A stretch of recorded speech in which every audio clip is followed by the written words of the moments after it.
मेरे प्यारे भाई और बहनों, आप सबको मेरा हार्दिक प्रणाम। जैसे कि कल मैंने आपसे कहा, ईश्वर की कृपा कदम कदम पर आपकी सहायता करती है। ये बात अलग है कि आप इस बात से अनजान हैं। ईश्वर की कृपा सदा आपको सहारा देती है। हमारे शास्त्रों में दैवी कृपा को 4 भागों में बांटा गया है। एक ईश्वर कृपा, दूसरी गुरु कृपा, तीसरी शास्त्र कृपा और चौथी स्व कृपा। ईश्वर की कृपा तब होती है जब बाकी सारे रास्ते बंद हो जाते हैं। जैसे द्रौपदी की दशा थी, कौरवों के दरबार में उसे बेइज्जत किया गया और वस्त्रहीन करने की कोशिश की गई। राजा धृतराष्ट्र ने अपने पुत्रों को ऐसा शर्मनाक काम करने से रोका नहीं। कौरवों के बड़े बुजुर्ग भीष्म पितामह, आचार्य द्रोण और कृपाचार्य भी बेबस और लाचार बैठे थे। 5 पांडव पुत्र भी शर्म से अपना सिर झुकाए बैठे थे। उसे कठिन समय में चारों ओर द्रौपदी की रक्षा करने वाला कोई नहीं था, पर द्रौपदी जानती थी कि एक है जिसकी कृपा निश्चित रूप से बरसेगी। वे हैं श्री कृष्ण। इसलिए उसने श्री कृष्ण को पुकारा और वे तुरंत उसकी सहायता के लिए आ पहुंचे। मेरे प्यारे भाई और बहनों, हमें अपने जीवन में कई बार ईश्वर की कृपा से लाभ हुआ है। हाँ, ये सच है कि हमें इस बात का पता नहीं चलता। ज़रा सोचिए, कई बार चलते चलते आप गिरने से बच गए होंगे। कई बार आपका एक्सीडेंट होते होते बच गया होगा। कई बार आपने कोई रेलगाड़ी या फ्लाइट मिस कर दी होगी और बाद में आपको पता चला होगा कि हवाई जहाज या रेल की दुर्घटना हो गई है। हर बार आप ईश्वर की कृपा से बचते हैं। ईश्वर कृपा या गुरु कृपा शिष्य के लिए एक अद्भुत रक्षा का कवच होती है। जब हम पूर्ण रूप से स्वयं को अर्पण कर देते हैं तो कदम कदम पर हमें गुरु का मार्गदर्शन मिलता है। तीसरी है शास्त्र कृपा। शास्त्रों द्वारा कृपा प्राप्त करना। शास्त्रों का केवल पाठन करने से हम पर शास्त्रों की कृपा नहीं होती, पर जब हम सही दृष्टिकोण से और पवित्र मन से पाठन करते हैं और शास्त्रों के सत्य को ग्रहण करने की भावना रखते हैं, तभी हमें उनके अर्थ का पता चलता है। चौथा है स्वकृपा, अर्थात स्वयं पर कृपा करना। इसमें इंसान स्वयं ही आध्यात्मिक की बातों में रुचि लेने लगता है। उसे सांसारिक बातें विचलित नहीं करती। स्वकृपा से जिज्ञासु धैर्य और सहनशीलता से आध्यात्मिक पथ पर अपना कदम बढ़ाता है। ये चारों प्रकार की कृपा दिव्य कृपा के अलग अलग रूप हैं। हमें केवल इन्हें ग्रहण करना है। इसके लिए साधना की बहुत ज़रूरत है। साधना भी एक तरह का पुरुषार्थ ही है, किंतु इस पुरुषार्थ के लिए हमें गुरूर नहीं करना चाहिए। पर यह तभी संभव होता है जब हम ईश्वर की उपस्थिति महसूस करने लगते हैं और हम ईश्वर की शरण लेते हैं। तब हमें पता चलता है कि पुरुषार्थ तथा कृपा एक दूसरे पर आधारित है। मेरे प्यारे भाई और बहनों, जन्मों जन्मों से हमारे कर्म संचित होते रहते हैं और हमें संसार सागर से बांधते हैं। हमारे कर्म कभी शुभ होते हैं, कभी अशुभ होते हैं। हमारे कुछ कर्म न्यूट्रल कर्म होते हैं, फरेब, चोरी अथवा कत्ल जैसे घिनौने अपराधों से हमारे अशुभ कर्म बनते हैं। गरीबों की सेवा करना, करुणा, अहिंसा और सदाचार से हमारे शुभ कर्म बनते हैं। न्यूट्रल कर्म क्या है? जैसे व्यक्ति नींद करता है या स्थिर बैठा रहता है, उस समय वह न शुभ कर्म करता है न अशुभ कर्म करता है। इससे हम अकर्म भी कह सकते हैं। हमारे शुभ और अशुभ कर्म ही हमें जन्म मरण के चक्कर से किसी मोटी जंजीर की तरह बांधे रखते हैं। पर याद रहे कि हम इस बंधन को तोड़कर कर्म के बंधन से मुक्त हो सकते हैं। किंतु कर्मों का सिद्धांत थोड़ा पेचीदा है। एक बहुत रोचक कहानी बताई गई है। एक महिला एक बौद्ध गुरु का कर्म पर उपदेश सुनने गई। बौद्ध गुरु ने कहा कि मनुष्य को छोटे से छोटे शुभ कर्म का बड़ा लाभ होता है।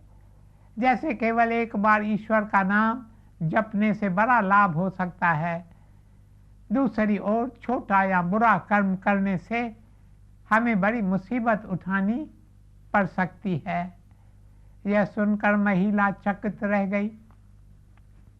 उसने लामा से कहा, यदि आप जो कह रहे हैं वह सत्य है तो आप जैसे लामा ही क्यों बल्कि आम आदमी भी बुद्ध बन सकता है।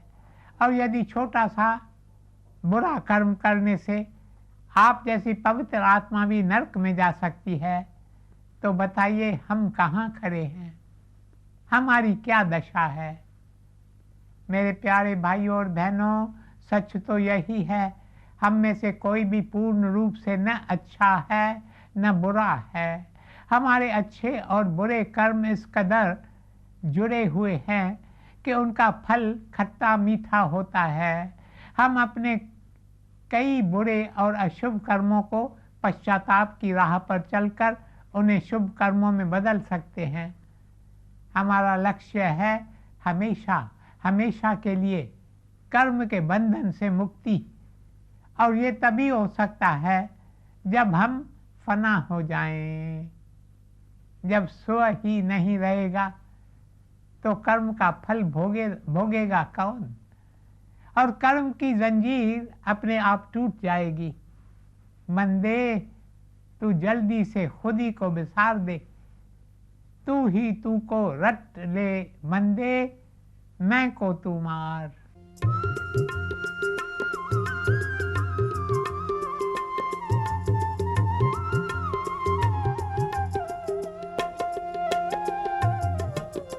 बंदे तू जल्दी से खुद ही को बिसार दे, तू ही तू को रट ले बंदे, मैं को तू मार दे।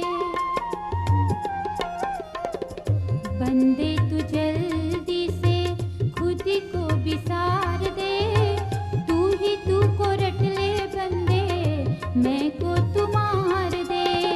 तू से तू जोड़ रिश्ता, मैं से तू तोड़ रिश्ता, तू से तू जोड़ रिश्ता, मैं से तू तोड़ रिश्ता, जन्म सफल हो जाएगा तू रे बंदे, जब तक खुद ही को ना मिटाएगा।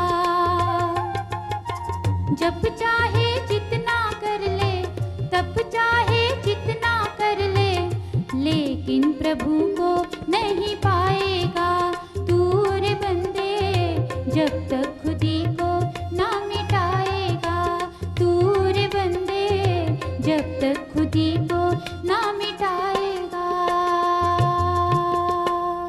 मेरे प्यारे भाइयों और बहनों, एक राजकुमार था जो बुरी संगति में पड़ गया। उसने अपने पिता, जो एक धर्मिष्ठ इंसान था, उसकी हत्या कर दी। उसके बाद उसने अपने गुरु की हत्या भी करनी चाहिए, पर किसी चमत्कार से वह यह घिनौना अपराध करने से बच गया। फिर कुछ वर्षों बाद उसके जीवन में परिवर्तन आ गया। जब उसे अपने अपराधों का बोध हुआ तब उसने अपने गुरु से याचना की कि वे उसकी आत्मा की रक्षा करें। गुरु ने उसे पादरी के पास भेजा। उस पादरी ने उसे हौसला और सांत्वना देने की बजाय उससे कहा, तुम्हारे लिए कोई आशा नहीं है, तुम्हें नरक की आग में जलना होगा। बेचारा राजकुमार बहुत उदास और निराश हो गया। तब पादरी ने उससे कहा, तुम नरक की आग की कल्पना करो और गौर से देखो वहाँ क्या जल रहा है। क्या वहाँ तुम हो? क्या तुम्हें सचमुच नरक में जाना पड़ेगा? कौन है जो नरक की आग में जल रहा है? राजकुमार ने नरक की आग का चित्रण किया और उसे गौर से देखा। तब उसे भान हुआ कि नरक की आग में जलने वाला वह नहीं है, वह तो अजर अमर आत्मा है। आग में जलने वाले तो सब क्रिया और कारण है। एक ही पल में उसे अपने सच्चे स्वरूप का बोध हो गया। अब वह जान गया कि वह यह शरीर नहीं है जिससे वह एक रूप हो गया है। इस तरह एक ही पल में उसने अपने कर्मों के सारे बंधन तोड़ डाले और मुक्त हो गया। आसक्ति, अहंकार और स्व, ये सारी बातें ही हमारे संस्कारों की जड़ हैं। जब हम इनसे मुक्त हो जाते हैं तो हम कर्मों के बंधन से मुक्त हो जाते हैं। पर केवल यह कह देने से कि हम अपने अहम का त्याग कर चुके हैं, हम कर्मों से मुक्त नहीं हो सकते। जो बोध राजकुमार को हुआ वह तो लाखों में किसी एक को होता है। इसलिए हमें सावधान रहना चाहिए, हर कर्म सावधानी से करना चाहिए। हम जितने अच्छे और शुभ कर्म कर सकते हैं उतने करते रहें तथा बुरे कर्म कभी न करें। बौद्ध धर्म के ग्रंथों में आसक्ति से मुक्त होने का, अहंकार से मुक्त होने का और बोधि पाने के लिए 4 बातें बताई गई हैं। पहली बात, इस बात का ध्यान करना कि यहाँ सब कुछ नश्वर है। दूसरी बात, माया को समझना। तीसरी बात, सभी प्राणियों के प्रति दया और करुणा का भाव रखना। चौथी बात, मोक्ष पाने की इच्छा। आइए अब बारी बारी से इन्हें समझने की कोशिश करें। पहली बात है नश्वरता। कहती है मानव जीवन की एक बात निश्चित है कि जो जन्मा है उसका अंत अवश्य होगा। यह पृथ्वी परिवर्तनशील है, यहाँ हर पल कुछ न कुछ बदलता रहता है और सरता रहता है। जो इकट्ठा किया गया है, जितना इकट्ठा किया गया है, एक दिन वह समाप्त होता ही। बौद्ध धर्म के ग्रंथों में बताया गया है कि इस निश्वरता पर ध्यान करना चाहिए। इससे बहुत लाभ हो सकता है। इससे हम आसक्ति के बंधन से मुक्त हो सकते हैं। यदि एक बार हम ये बात समझ लें कि कुछ भी नित्य नहीं है तो फिर हमें किसी से भी आसक्ति नहीं होगी, न लोगों से, न सांसारिक चीज़ों और न सत्ता से आसक्ति होगी। जब हम इस आसक्ति से मुक्त हो जाएंगे तो दुख और उत्तेजना से भी मुक्त हो जाएंगे। यदि हम गौर करेंगे कि हमारे दुखों का कारण क्या है तो हमें पता चलेगा कि हम इन अनित्य चीज़ों को नित्य समझ बैठे हैं। हम क्यों झगड़ते हैं, क्यों संघर्ष करते हैं? क्योंकि हम सारी बातों को स्थायी मानते हैं और उन्हें अपने अनुरूप बनाने के लिए लड़ते झगड़ते हैं। एक बार हमें बोध हो जाए कि सब अनित्य है तो फिर हम झगड़ेंगे ही नहीं। सारी सृष्टि में हम जहाँ भी देखें तो हमें पता चलेगा कि यह प्रकृति हमें एक ही बात याद दिलाती है कि यह संसार अनित्य है। ये ग्रह, ये सूरज, चांद, सितारे, ये आती जाती मौसम, ये गुजरता हुआ समय, ये दिन और रात का आना जाना, ये धूप और बारिश, सब हमें बताते हैं कि सब कुछ यहाँ बदलता रहता है। हम स्वयं को ही देख लें। मनुष्य इस पृथ्वी पर जन्म लेता है, वह आयु में बढ़ता है और फिर एक दिन मर जाता है। हमारा जीवन ही अनित्य है। मौत इस अंत्यता का सबसे बड़ा सबूत है। हम अपने जीवन में किन चीज़ों को महत्व देते हैं? सौंदर्य, जवानी, धन, दौलत, सत्ता, रुतबा, सेहत, खुशी, परिवार, दोस्त, यश तथा कीर्ति। लेकिन इनमें से एक भी चीज़ हमें मौत से बचा नहीं सकती। जब मौत आती है तो ये सारी चीज़ें हमसे छिन जाती हैं। हम इन्हें अपने साथ नहीं ले जा सकते। पर अफसोस, कई लोग मौत के बारे में सोचते ही निराश हो जाते हैं। कई लोग तो मौत के नाम से ही डरते हैं। वे मौत को याद नहीं करना चाहते। जग मरने से बहुत है डरता, पर पर्दे को दूर न करता। मौत के पीछे देख कौन मुस्काए, कर दीदार क्यों देर लगाए।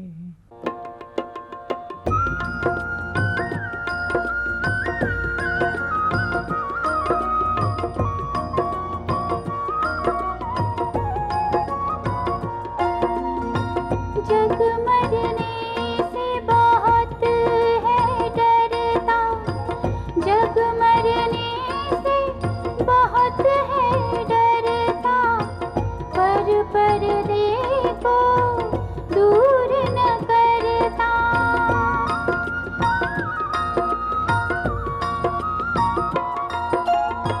जग मरने से बहुत है डरता, पर पर्दे को दूर न करता।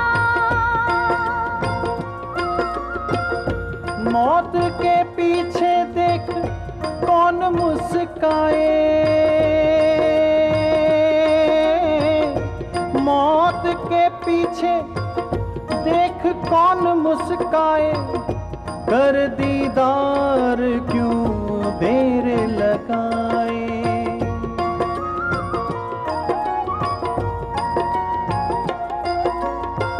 जन्म मरण है एक लहर, दोनों के बीच की है महर।